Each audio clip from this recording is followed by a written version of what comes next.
Hi friends, is sorry cinema bus அப்டேட்டில் ஒரு தெரி மாசான ஒரு அப்டேட்டோடு வந்திருக்குங்க. ஸோ ரஜினி சார் வேட்டையன் படத்தில் ரொம்பவே பிஸியாக இருக்கார், நம்ம எல்லாருக்குமே தெரியும். இதற்கு இடையில பார்த்தினாக்கா நடுவில் ஒரு திருப்பூர் போயிட்டு அங்கே ஒரு சப் ரிஜிஸ்டர் ஆஃபீஸில் 12 ஏக்கருக்கு நிலம் வாங்கியிருந்தார். ஸோ அந்த வீடியோக்கள்லாம் வைரலாக போயிருந்தது. ஒரு ஹாஸ்பிட்டல் கட்ட போகிறார் ஒரு ஓய்மா ரோட்டில்.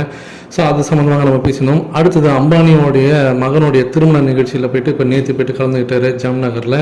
ஸோ அங்கேயும் பார்த்தினாக்கா ரஜினி சார் வந்து ஃபுல்லாக பிஸியாக இருந்தார்.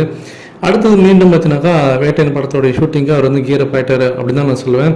ஸோ மனுஷன் இந்தியா ஃபுல்லாக ரவுண்டு கட்டி ஃபுல்லாக இறங்கி வேலை செஞ்சுருக்காரு 70+ ஏஜில். ஸோ இதெல்லாம் வந்து அன்பிலீவபிள் அப்படி தான் சொல்லணும்.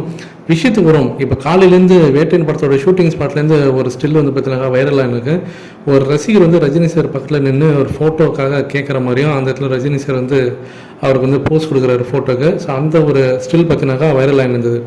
சரி, இது ஒரு சாதாரணமான விஷயம் தானே, இதில் என்ன பெரிய ஸ்பெஷாலிட்டி இருக்குது, நம்ம எல்லா ஷூட்டிங் ஸ்பாட்லேயும் இதெல்லாம் பார்க்குற ஒரு விஷயம் தானே அப்படின்னு நினைப்போம்.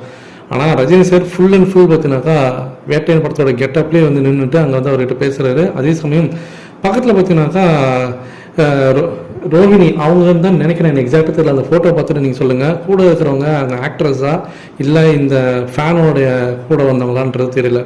ஆனால் அதை தாண்டி ஒரு விஷயம் நான் நோட் பண்ணது என்னென்னா, ரஜினி சாருக்கு பின்னாடி தலைக்கு மேலே பார்த்தீங்கன்னாக்கா அது வந்து டிஎஸ்பி ஆஃபீஸ்னு நினைக்கிறேன். அந்த படத்தோடைய செட்டு பிரகாரம் பார்த்தா அது டிஎஸ்பி ஆஃபீஸு.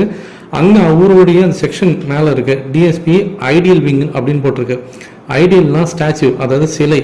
அப்போ சிலை கடத்தல் பிரிவில் ரஜினி சார் அந்த டிஎஸ்பியாக இருக்கிறாரா? ஏன்னா ஏற்கனவே ரஜினி சார் யூஸ் பண்ண அந்த யூனிஃபார்மில் வந்து அவர் இந்த படத்தில் என்னவா இருக்கிறாரு நமக்கு தெரியும். ஸோ அப்படி இருக்கும்போது அவர் இந்த படத்தில் வந்து அவர் டிஎஸ்பியாக இருக்கிறாரு, அது சிலை கடத்தல் பிரிவில் அவர் இருக்கிறாரு அப்படின்ற மாரி இந்த விஷயங்கள்லாம் நமக்கு ரிவீல் ஆகுது. ஏற்கனவே ஜெயிலர் படத்தில் அந்த சிலை கடத்தலை வச்சு தான் அந்த படமே பார்த்தினாக்கா செகண்ட் ஹாஃப் ஃபுல்லாக மூவ் ஆகின்னு இருக்கும். ஸோ மீண்டும் பார்த்தினாக்கா ஜெயிலருக்கு பிறகு மீண்டும் வேட்டையன் படத்தில் அதே அந்த சிலை கடத்தலை வச்சு தான் இந்த படத்தோட கதையை இருக்க போகுதா, இல்லை ஜஸ்ட் இது வந்து அந்த படத்தோட ஷூட்டிங்கில் எதர்ச்சியாக இருக்கக்கூடிய ஒரு விஷயங்கள்லாம் அப்படின்றத வெயிட் பண்ணி தான் பார்க்கலாம். உங்களோட கருத்து என்ன அப்படின்றதுக்கு சொல்லுங்கள் ஃப்ரெண்ட்ஸ்.